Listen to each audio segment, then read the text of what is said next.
ఇప్పుడు time around 6-7 అయింది. So ఇంకా 30 మినిట్స్లో అక్క రాబోతుంది. సో అక్క కోసం మంచి స్నాక్ చేద్దాం. Okay, let's go. సో నేను ఈరోజు ఆంధ్ర స్టైల్లో టమాటా బజ్జీ చేయబోతున్నాను. సో రెసిపీ అయితే నేను యూట్యూబ్ నుంచే కాపీ చేశాను.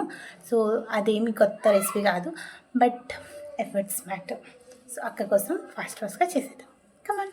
ఇది ఫస్ట్ టైం టమాటా బజ్జీ హైదరాబాద్లో తిన్నాను. సో ఆ రెసిపీ ఎగ్జాక్ట్ ట్రై చేద్దామని ఇంకా స్టార్ట్ చేశాను. సో టమాటోస్ కోట్ చేసి మంచిగా వేసేటప్పుడు ఇంకోండి తోకలు బజ్జీలు వచ్చినాయి. అంటే వాటిలో చూడండి ఎన్ని తోకలు ఉన్నాయో. ఇంకా మన దగ్గర ఉన్న మిక్చర్లు అన్నీ పెట్టుకొని ఇంకా టమాటాస్ని మనం వేసుకున్న బజ్జీలో టమాటా తీసేసి దాన్ని తోలు కూడా తీసేసి మనం ఇంకా దాన్ని కటింగ్ గట్టా చేసేసి ఇంకా మన దగ్గర ఉన్నాయన్నీ మ్యూరీ మిక్చర్లు అన్నీ వేసుకొని మంచిగా నిమ్మకాయ పిండుకొని తినేయడమే. ఇంకా బాగానే వచ్చింది, బట్ మాకు రివ్యూ చూడండి. సో నాకైతే రెసిపీ ఎగ్జాక్ట్ రాలేదనిపించింది మా అక్క, కాబట్టి అంత మంచిగా రివ్యూ ఇస్తుంది. సో మీరు మాత్రం లైక్ అండ్ సబ్స్క్రైబ్ చేయండి. Follow for